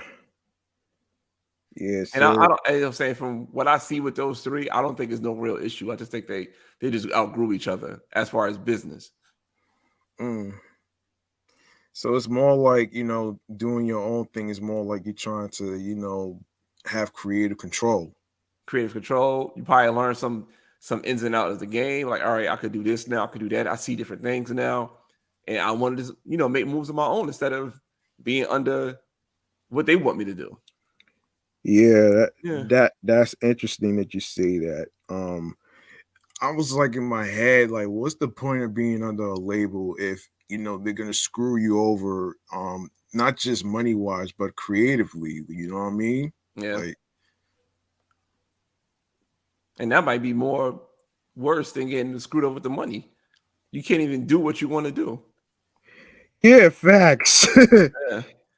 I think it was artist Rod Wave saying that he put out songs that he didn't want to put out because the label want him to do it, and they paying him all his money. So he's like, I got to make a choice. Like, I don't even like rap. Like, I don't like making music no more because I'm doing what they want me to do. I'm not being creative. Yeah, so this goes back to the whole radio station thing, and I guess sometimes I have a hard time understanding how the people in radio stations can dictate which song is basically a hit versus the ones that's just straight up corny like macaroni. I don't understand this shit, man. All right, that's why a rapper said I could explain to you why that is. I think it was Sean Price from Recipe Sean Price. He said back in the days, DJs used to check for a record. Now DJs want a check for a record, meaning that you have to pay money for them to play your stuff now. That's how it's moving. They're not putting their ear to the streets to see what's hot and breaking records no more. What they doing is, say like Birdman come up there with like $2 million, say play Lil Wayne for 3 days straight, and they're gonna do that because he paid for that. It's just more money in DJs' pockets, and that's how it started to go. It started going by DJs not breaking records no more like it was when we was growing up. Now it's just like, hey, give me some money. I'll put your record out there for you, and you'll blow up. It's not what the people want to hear no more. And the music sounds so much alike. It all sounds the same. If you still, you know, you got the same formula as other artists, it don't matter. Because it just sounds like the last thing they just played. Yeah, that's all it is. It's an investment. They put money in DJ's pocket. It's an investment. Once they play it 100 times, you're gonna blow up. So it is what it's like. It's like gambling. It's like putting money on a blackjack table and you getting blackjack because you knew that the cards were gonna fall your way. That's all it is. It ain't no talent no more in DJing or making music. And I think it has to do with how they set up their playlist. That's like, it's almost like the playlist at radio stations, like a Power 105.1, Hot 97, or a fucking Party 101.9 that used to be fucking 101.9. Yeah. Yeah, I'm like, cause it seems like they put that shit on repeat most of the time. It's like that out here too in Atlanta. Let me tell you how bad it is. I listen, like when I'm in my car, I just like, if I'm not playing music from my phone or like playing a podcast or nothing, I just let the radio play. It's an old school station. They play old school R&B, hip hop, and reggae. I swear they play the same song. Like you have 3 genres from a 30-year span where you can play music from. And you still playing the same 20 songs from a 30-year gap. That's crazy. Like I'd be on the phone with my girl. She'd be like, they still playing that same song. Like they play like H to the Izzo every morning, like clockwork. Every time in my car, they playing Jay-Z, they playing Ludacris, they playing. I'm like, damn, they don't have nothing else to play. It's weird to me. It's kind of hard. It's kind of hard because, you know, certain radio stations in different states or whatever, you know, it's kind of hard to actually, you know, find like, you know, new music artists to be exact or whatever. But then, you know, certain music artists have like a different style of how they rap, how they sing, and all that other stuff. And, you know, not too many people, and I'm actually glad not too many people not too many rappers and not too many singers are using fucking auto tunes, unlike the Travis Scotts and the fucking T-Pains and shit. I actually went in on that. I actually went in on why I wasn't gonna review T-Pains' music or whatever because this motherfucker is like, you should have seen the video. You should have seen the fucking the Twitch shit that he did though, man. I was like, yo, he talking about, and this is the same guy. This is the same guy who's not using his fucking natural voice. Like, he's the thing. But putting auto tunes in every fucking song, like It's like mad nerve-wracking to me, man. Like, what the hell? Like it's like LeBron James using a trampoline to dunk. Yeah, it's like you already dunk. Why you gotta use a trampoline to dunk? That's what it's like. I can't. Like you already got the talent to do it. You compare this to LeBron James using the trampoline? Yeah. That's what it's like. Wow.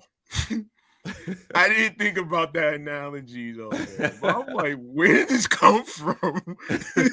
What does that have to do with music artists using fucking auto-tune? But I'm saying for T-Pain situation, he could sing. T-Pain could sing his ass off. He has a talented voice. He just don't use it. That's the crazy part. Worse than Future. Yeah. Who ODs on melodies too. The way he raps, it sounds like he's on fucking crack. But it works for him. That's the thing. It works. Nah, it ain't broke, don't fix it. Yeah, you have too much syrup and all that fucking cough syrup and the scissor and all that other shit, though, man. That's gonna make you fall flat on your fucking face right here, man. Like, think about it though. I don't care about that. I just care about the moment, unfortunately.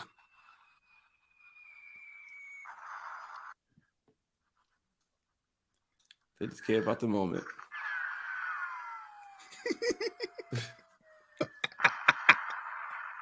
I had to play that because it's just to prove my point about certain music artists who tend to think that, you know, auto-tunes is for every fucking track. You don't hear Twisted using auto-tunes because he uses his natural voice. Yeah. Oh yeah, unlike Kanye, which I didn't even know he uses fucking auto-tunes too. That's a damn shame. Hold on a second. Yeah, what happened? Oh my gosh. Oh my goodness, man.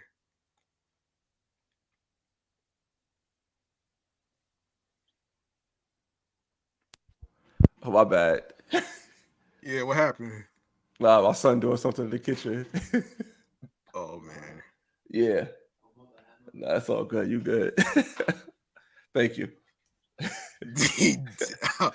Oh man. Yeah, I was saying, like, it's the same with Kanye West, man. Who ODs on auto-tunes too, man. Like, which is a damn shame because he has a natural voice too. Like, what the hell, man? Like, come on.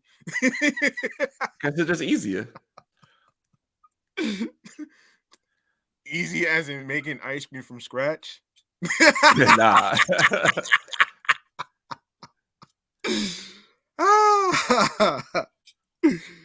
Oh man. So now, I don't know if you listen to Benny the Butcher's music, but he did a freestyle at 106 this past week. So Benny the Butcher recently stopped by Power 106 for a freestyle ahead of his Time to Talk 4 album, which is set for release on Friday, which is tomorrow. Damn. March 11th. Sitting down with the LA Leakers, not to be confused with the LA Lakers, folks. The Buffalo, New York rapper delivered bars over DMX, The Locks, and Mace's classic. Niggas done started something taken from Darkman X's 1999, the late great Darkman X's 1999 album. It's Dark and Hell is Hot.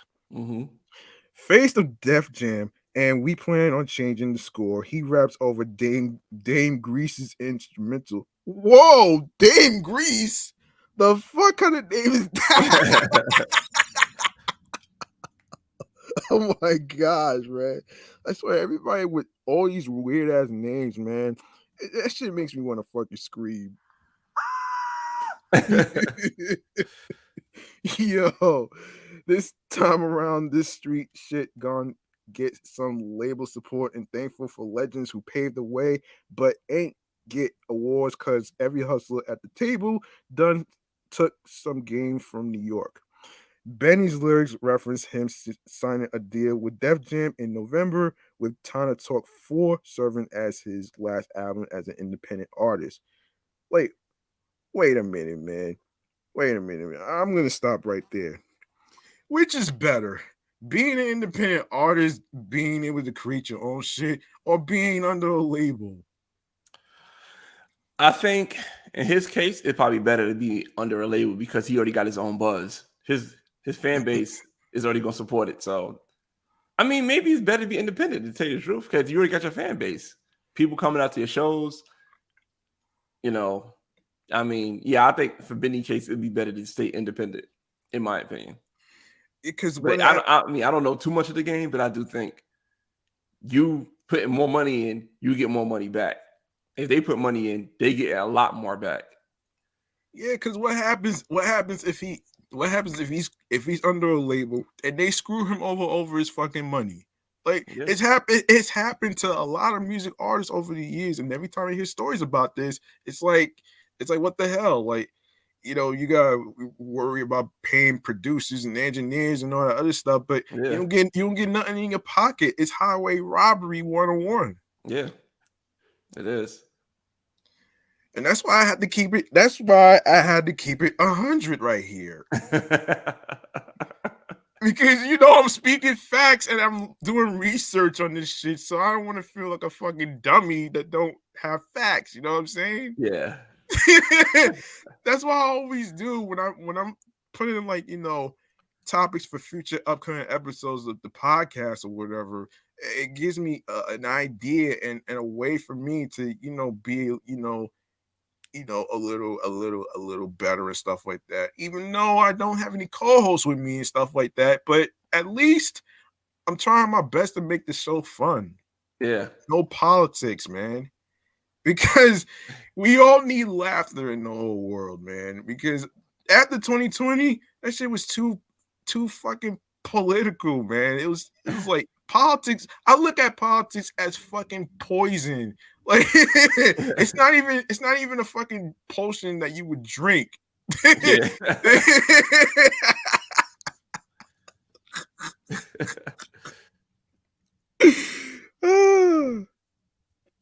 Yeah. Oh man. Yeah, shout out to Benny the Butcher. Yeah.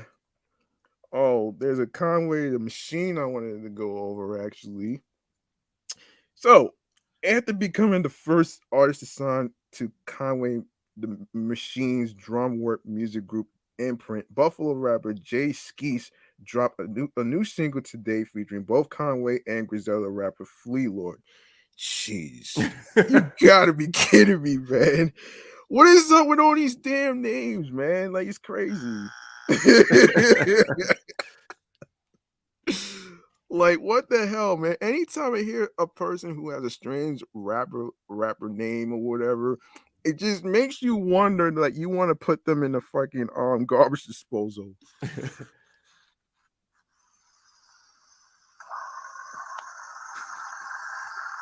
What's that? That's a garbage disposal? Yeah.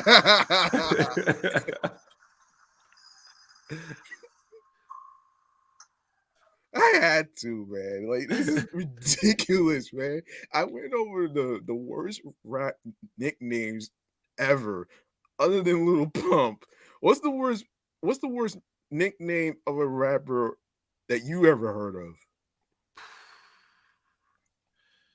Damn, Little Baby. Like, you're a grown man. You call yourself a little baby or the baby. Like, that is, yeah. Nah, I can't get with that. Oh man. Damn, son. I can't, man. Yo. A good thing I'm not a rapper, man, because that right there, I will not want to have a corny ass rap name like Juju and all the other shit. That's not gonna happen. So in the Luck Man directed visual for Against the Grain, Skeese reflects on the trials and tribulations of his past, while Conway and Flea Lord drop a few gems on how to maintain authentic and make it in the rap game. Jay Skeese's debut project with drum work titled "Abolish Uncertainties." Not sure why you would name it that, but anyway, will be executive produced by Conway and is currently in the works. Against the Grain will actually be included on Skeese's upcoming Iroquois Pleaskin EP. Weird name, but okay. Which will drop this spring. The rapper told Complex the EP is meant as an appetizer for his drum work debut and will dive more into the lyrical side of things. Before I release my official drum work debut project, I wanted to give fans a project to hold them over and to feel more connected, he said. With Iroquois Police Skin, I get a little more into my story and I feel fans will love it for that reason. Being vulnerable hasn't always been the easiest thing for me, but it's essential for my growth as an artist. It's time to get people in tune with my sound and message. Okay. So what's how do you feel about it? I mean, to be honest, I wasn't really checking for Conway or Biddy to bunch of new music. So whatever they do, more power to them. But I wasn't looking forward to it. I don't really look like I used to listen to Benny Butcher a lot, maybe 2 years ago. And I don't know, just like I said, I outgrew listening to that kind of music, that kind of violence and stuff. So I wasn't checking for it. I just wish it the best though. Oh man. Yeah. It's crazy because when I reviewed Conway the Machine's music discography, and one of the songs that kind of clicked in me was Belugas. At first, I didn't know what the fuck was a Belugas, man. I'm like, wait a minute. Is Belugas basically sneakers? What the fuck is he talking about, man? Hey, what was he talking about? What the hell is a Belugas, man? I'm like, I try to look it up, but I'm like having a hard time figuring out what it looks like. Like, really? What is it? I'm not sure because I'm not sure because it's like kind of I don't know. It's kind of weird, man. Oh man. And speaking of weird, did you know a Tribe Called Quest got nominated for the Rock and Roll Hall of Fame? That's surprising. Yeah, well, hear this. A Tribe Called Quest nominated for Rock and Roll Hall of Fame 2022 induction. Now, this is interesting. So I'm gonna actually make some noise on that one right there, though, man. That's actually ill right here. That's ill. Their music not only moved generations, but also influenced the sound of countless artists that followed. The chairman of the Rock and Roll Hall of Fame Foundation stated, I never understood why they named it the Rock and Roll Hall of Fame. These rappers and singers don't do rock and roll, man. You know what I'm saying? I think they probably just like, you know what, let's just put something out there. They probably named it that and never changed the name. Oh my gosh. They don't even do metal rock and alternative rock, man. You know what I mean? Oh shit. It's fucking incredible, folks. Artists nominated for the Rock and Roll Hall of Fame's class of 2022 induction were revealed Wednesday, February 2nd. 7 of the 17 nominees were selected for the first time, including Beck, Eminem, Duran Duran, Dolly Parton, Lionel Richie, Carly Simon, don't know who she is, and a Tribe Called Quest, which is who I'm familiar with, by the way. Shout out to Queens. Yeah, for Eminem, this also marks his first year eligible for the recognition. To be nominated, artists or groups must have issued their first commercial recording at least 25 years prior to the year of nomination. 25 years, damn. Sounds about right. 25 years is a long ass time, man. To be included in the nomination. So your first recording has to be 25 years ago. Yeah, that sounds about, I mean, like, think about it. I think Marshall Mathers LP came out in 1997. Yeah. Yeah, that part too. Yeah, that's true. Yeah, so this year's ballot recognizes a diverse group of incredible artists, each who has had a profound impact on the sound of youth culture.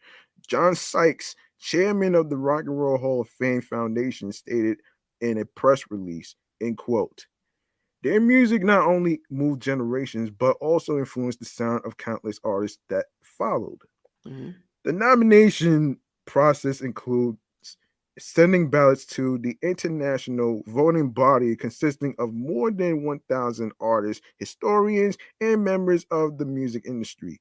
Voters factor in an artist's musical influence on their peers, as well as the length and depth of their career and catalog when making selections.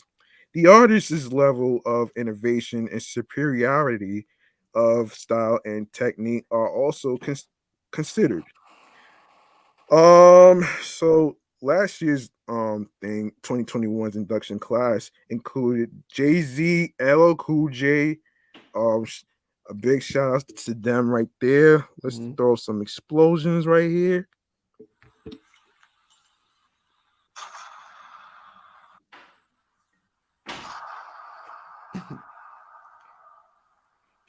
Kraftwerk. Whoa, Kraft. What the hell, Kraftwerk?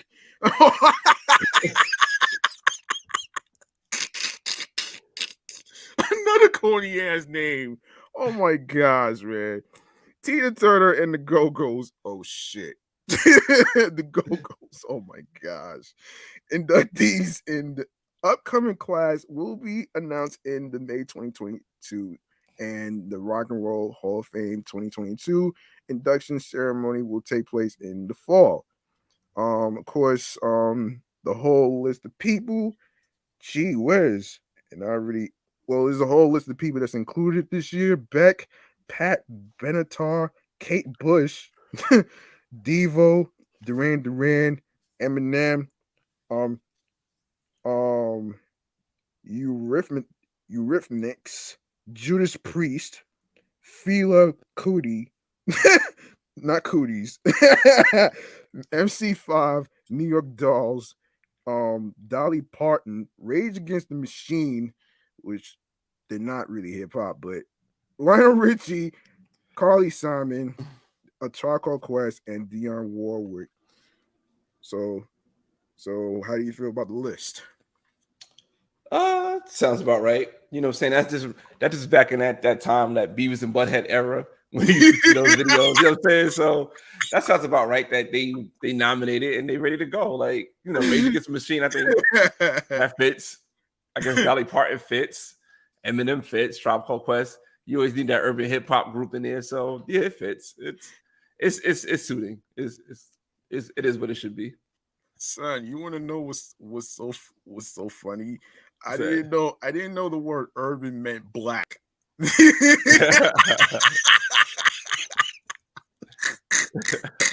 I didn't understand how a lot of people were offended by the word urban. Like, it's not a curse word, man. You know what I mean? No, it's not. People are offended by everything. They always want to find something to be offended about, which I kind of get it though, man. Which is really, really, really crazy though, man. So let's see. What else can we talk about here? Oh, actually, I gotta go. I didn't realize we've been on for this long. Oh shit. Yeah. Oh damn. Yeah. Let me get up out of here, man. Thanks for having me on, man. I really appreciate it. Yeah, where can people find you and your the Breaking Structure podcast and stuff like that? And tell the people what the show is about and stuff and what you guys talk about. And before you do that, okay.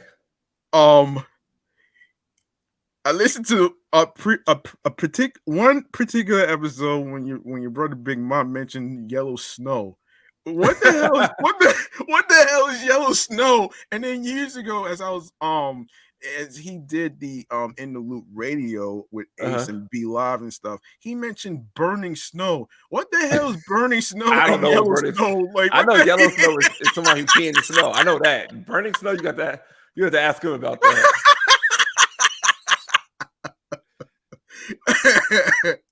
Because you can't burn snow because snow is made of water and ice, man. Like, no, you know what I mean? No, you can't. So I don't know where he got that from. Oh man. Damn, man.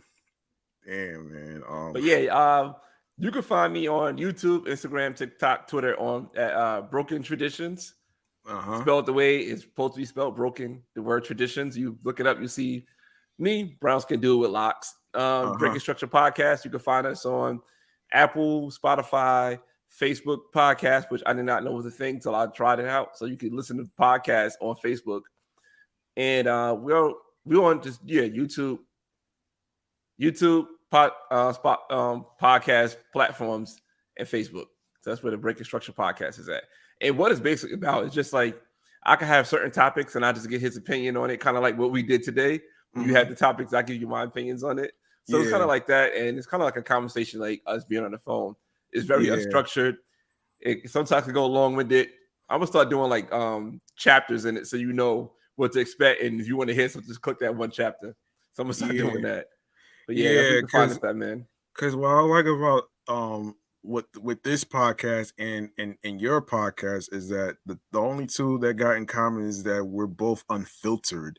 Like we don't gotta worry about being censored and all that other shit, man. Because we're not fucking mainstream, and I don't want to be mainstream because I'm not going to be pigeonholed. Yeah.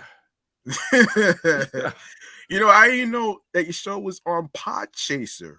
When I looked at it, I was like, what is that? I'm on that. Shout out to Podchaser. I didn't know I was on that. Yeah, I was like Podchaser because I found mad podcasters from Spotify that's on Podchaser as well. I was like, damn. Wow. And iHeartRadio?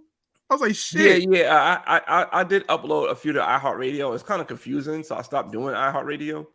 But yeah, I like Spotify and I like iTunes or Apple Podcasts. I like those too. And of course YouTube. I like those. I see. Yeah. Yeah, man. Yeah, man. I really, really appreciate you for being. I appreciate you having me, man. Because, I really needed this because it's been a long time since I had co-hosts and stuff like that, man. And I'm like, they gotta have more people come on, man. Yeah, but they're not really, because all right. For those of you who want to be a guest on the show and stuff like that, you don't have to be a celebrity to be a guest. You know what I mean? Yeah. Like, it's all about coming as you are. Yeah, and it doesn't matter. And it doesn't matter how many fucking followers you have. If you have fucking millions of followers or whatever, like unlike Pistol Pete, you know what I'm saying? Yeah. Unlike Pistol Pete, man, like, you know, and all these other celebrities, man, like, I don't think people should actually, be defined about how many followers that they have on social media, which I don't understand these days, though. Yeah, it's currency. Currency, cryptocurrency, geez whiz. Yeah. Oh man. But like I said, thank you again for having me on, man. Let me go get ready because like I said, I'm traveling tomorrow and I did not even start packing. Oh, so let me get myself situated, man. Yeah, so how long you be out? A few days, not too long. I'll be back Monday. Oh, just 3 days? Yeah, not too long. Yeah, gotcha, man. Yeah. You staying on or you I got maybe like what? 1 or 2 stories to cover and stuff like that. Okay. I'll handle the rest though, man. Don't worry. Okay, cool. All right. Have a good night. Hey, you be careful out there on your trip and stuff, man. You know what I'm saying? Definitely. Yeah, definitely. I appreciate that. Definitely be careful. Yeah, and let me know how it goes. All right, I got you. All right, later. All right, later, man. All right, man. That was Broken Traditions from from the Breaking Structure podcast. Like he said, you make sure you follow the show and him and Big Mon on Instagram and stuff like that. So you know what I mean. So there you go, right there. All right. So here's what I'm gonna do. Actually, man. Here's what I'm gonna do. I'm gonna do maybe one or two more topics and stuff like that before I wrap up. Let me see. Let me see how many topics I got left. So let me see. All right. So I covered Benny the Butcher. I covered Conway and all these other stuff. So anybody in the New York area, are you looking for something to do for the next 3 days? I got you. So I'm gonna cover that right now, actually. So let's just get into this right there. So for anybody out there in the 5 boroughs, Long Island, aka Strong Island, or upstate, or whatever, if you're looking for stuff to do between March 11th and the 13th, I got you. So check this out. Whether you are spending the weekend alone, with a partner, or with a group of friends, there is an abundance of events or activities to go to or take part in that will get you out of your apartment and into the bustle and excitement that New York City has to offer, no matter where you live. If you don't have any plans this weekend, don't sweat it.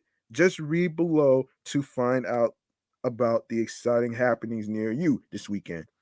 So, tomorrow, March 11th, Art Beats and Lyrics.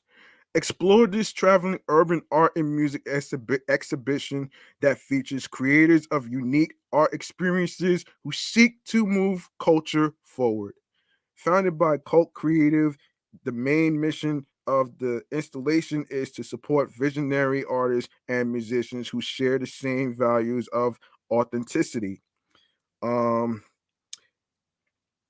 Authenticity, creativity, and individuality. Past artists include Snarky Puppy.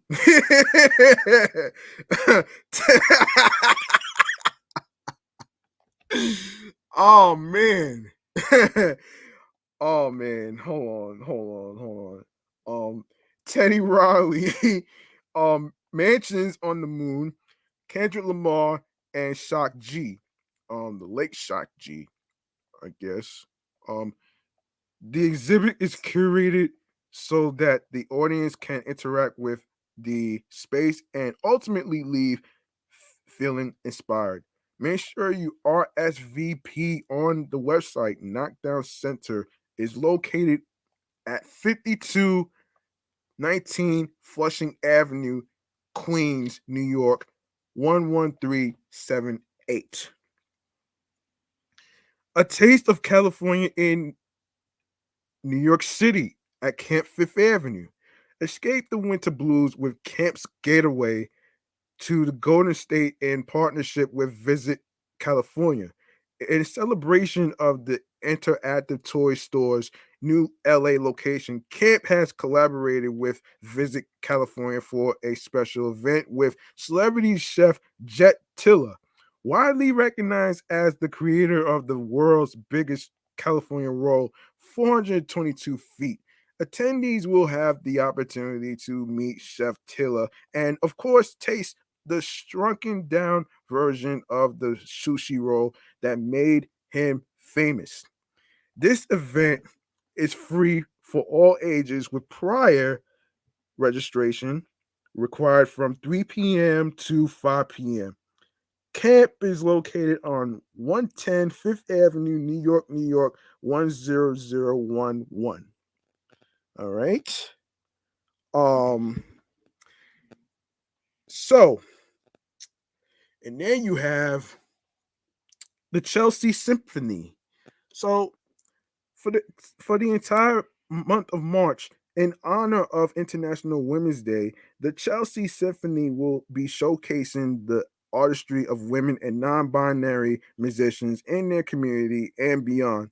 Starting this Friday, beginning at 8 p.m., the um the bassist Melissa Kritzer will take center stage each night with a solo performance of the world premiere of Scott Switzer's Meditations and Reflections, um uh, 3 out of 11 only. Following on Saturday, soloist Nizreen Noor will perform. Miguel del Aguilar Aguilar's Malambo. Both concerts will conclude with Fernande Brealith, um the Crux um Partita for strings, brass, and Timpani and Florence Price's Symphony Number One. Tickets can be bought on their website. So it's located at St. Paul's Church, 315 West 22nd Street. Saturday, March 12th. Triple CADI Susu Saturday on March 12th from 1 p.m. to 5 p.m. The Caribbean Cultural Center African Diaspora Institute is welcoming families with children of all ages and genders to participate in their art therapy event in collaboration with the Shabazz Center for their March Children's Art Education Program. Participants will reflect on the women in their lives by engaging in physical movement through the exploration of dance traditions created by our fan forebearers. Additionally, guests can take part in some of the ancestral practices of African garment design that embody women's stories. Registration is on the Triple CADI website, and the location is the Shabazz Center, 390 Broadway. No, excuse me, 3940 Broadway. Gardening in place. As we emerge from a time of being tethered inside by the pandemic, aka Slamdemic, the importance of nature and the outdoors has never been a more significant part of our lives.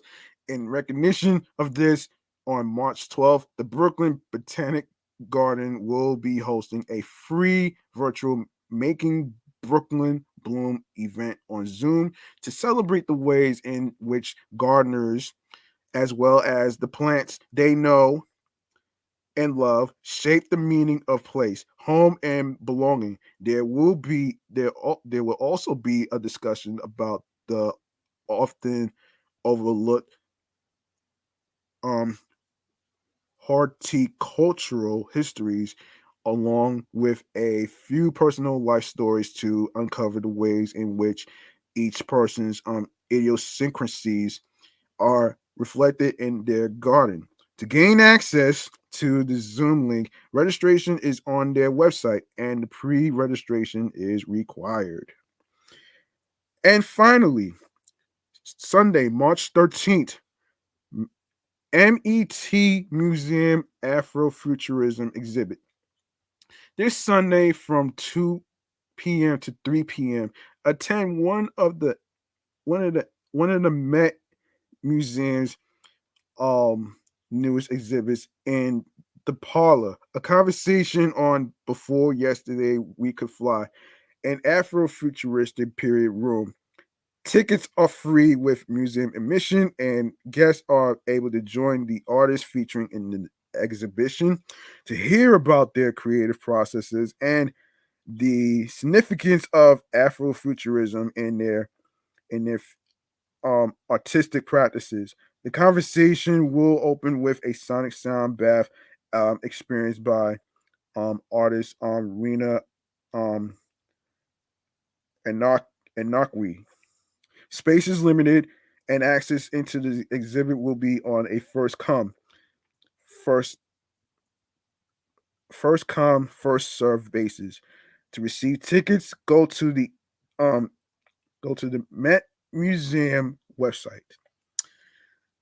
St. Patrick's Day celebration. The Irish Arts Center is celebrating the St. Patrick's season with a special open day that includes live music and dance crafts and a free sampling of additional offerings among the wide range of activities that are available starting at 12 p.m. The center has musical performances by Pamela Jean Agaluz and Matthew Diaz, as well as dance performance and lessons by the Niall O'Leary School of Irish Dance to learn the intricate art of Irish step. You will also have the chance to explore the art of printmaking, discover the NYC tree alphabet by artist Katie Holton, and plant a clover to take home. To get tickets, go to the center's website. And of course, St. Patrick's Day Parade. Break out your four-leaf clover and pots of gold because this Sunday is the 24th annual Throgs Neck St. Patrick's Day Parade, a great way to kick off the upcoming holiday. The March formation will begin at 11 a.m. at East Tremont at Lafayette Avenue, which is in Brooklyn, and the parade will officially begin at 12 noon. The parade route is just about a mile and a half and will end on Harding Avenue, close to Brimsmaid. To confirm your participation in the parade, fill in this form. So you have to click where it says the word form to fill out the application.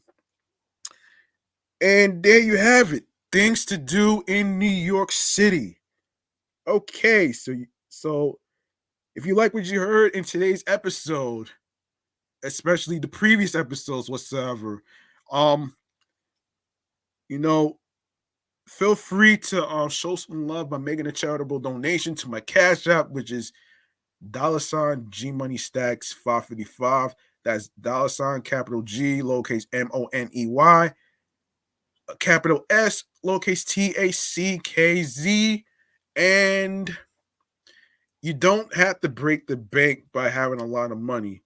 It's all about doing the best you can, and whatever amount of money you are able to donate that you're comfortable with will be appreciated. So there you go, right there. Now I want to go on to two more segments of the night. Yeah, two more segments of the night, and then from there, we're gonna go into a little segment that I like to call. Let me get the chimes ready. I like to call the podcast free game mechanisms. And this is a segment about how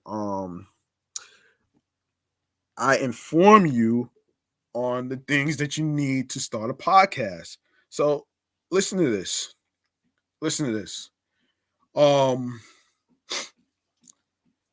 So the first thing that you need is let me just say this. If you guys are interested in making a podcast and you would like to create a show on your own, like I'm doing right now, with 3 shows underneath of my belt, all you need to do is get some key important equipment that you need to start a podcast. First, you need headphones. And second, you need a microphone. Now, it doesn't have to be anything too expensive. It could be something simple. Of course. And it could be a Yeti microphone. It could be an Voxcon microphone, the one I'm using right now. Now it doesn't have to be anything too expensive. It could be something that is basically affordable in your price range. Now you can find the microphone. You can find the microphones in Best Buy, Target, Amazon, and Walmart. So there you have it right there. There you have it right there. There you have it right there. So the name of the model of this microphone I'm using is a Voxcon A800. All right. You can find it online and you can find it at the Target website as well. So there you go.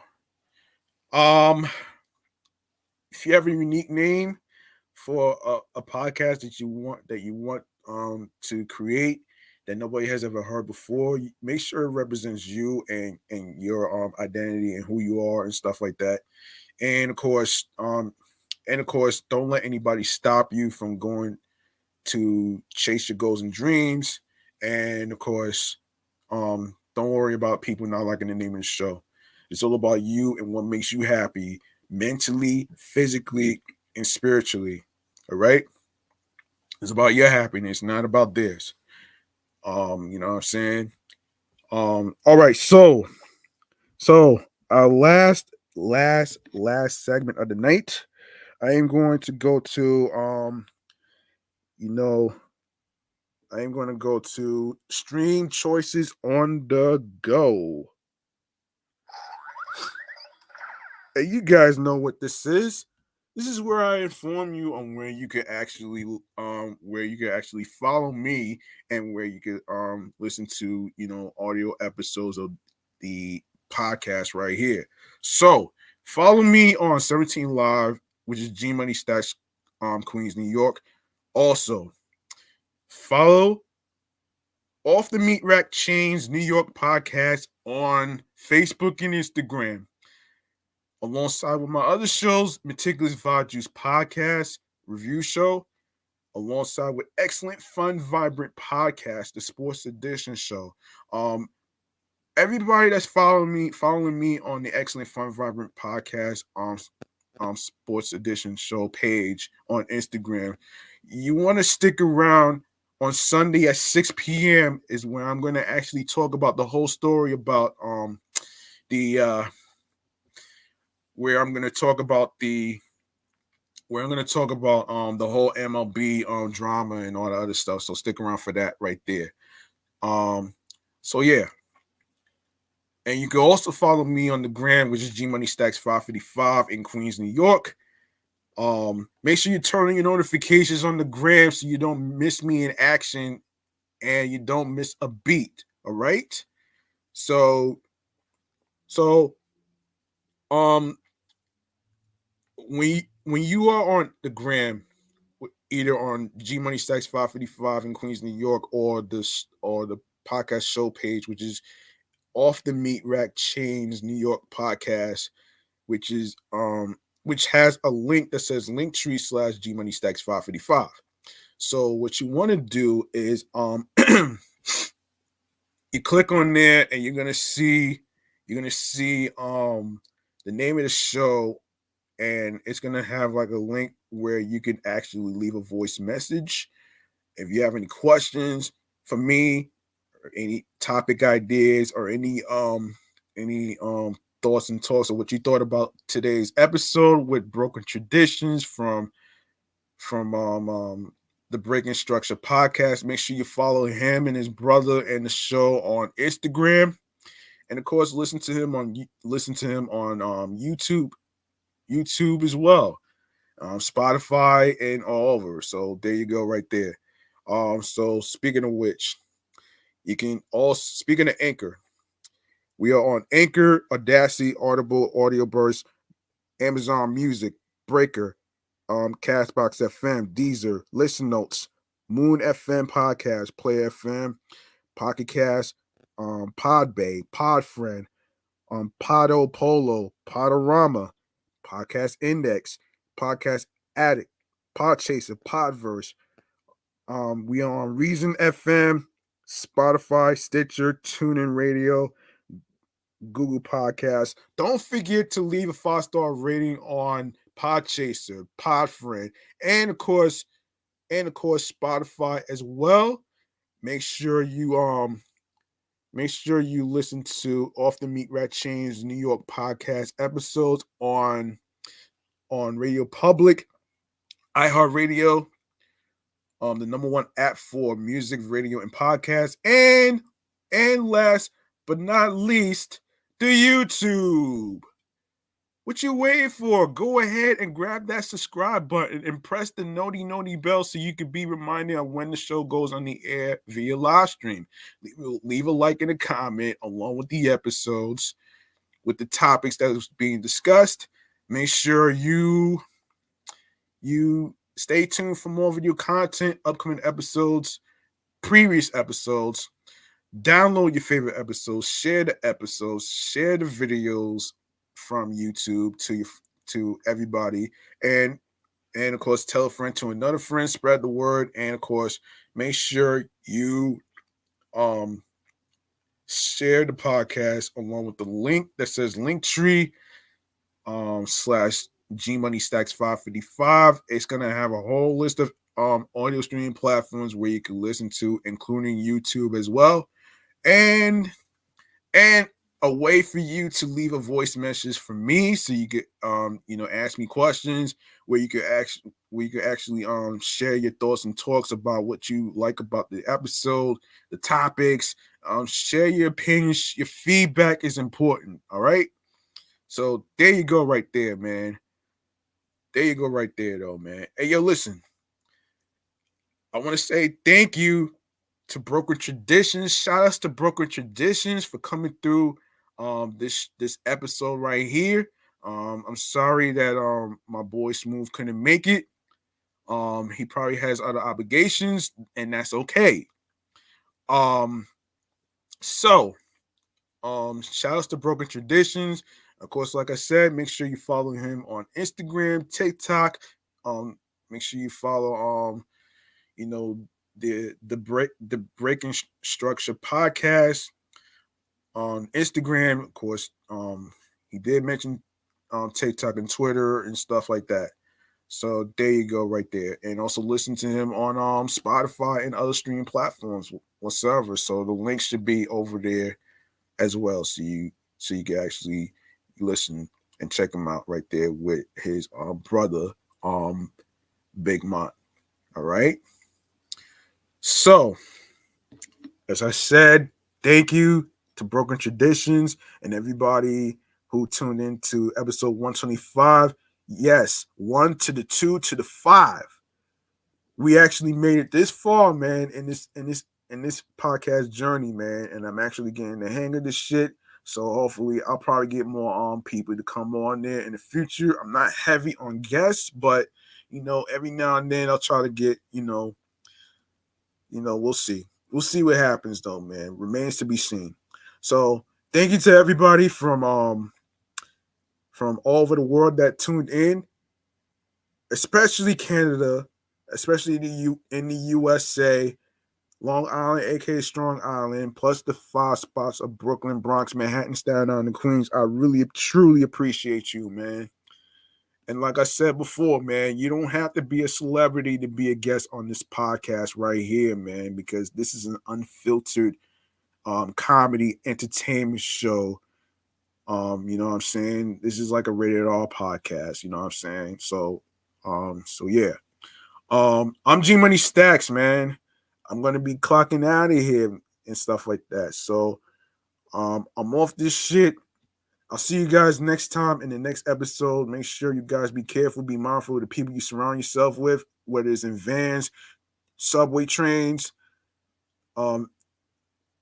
buses, you know the rest. So I'm gonna be out of here, man. So I will see you guys next time in the next episode. Peace and one love, and have yourselves a good night and a good weekend. And I hope you guys have a good time on those 3 places that's happening on March 11th, 12th, and 13th for places to do in New York City. I hope you guys enjoy. and enjoy the rest of the day and have yourselves a good night.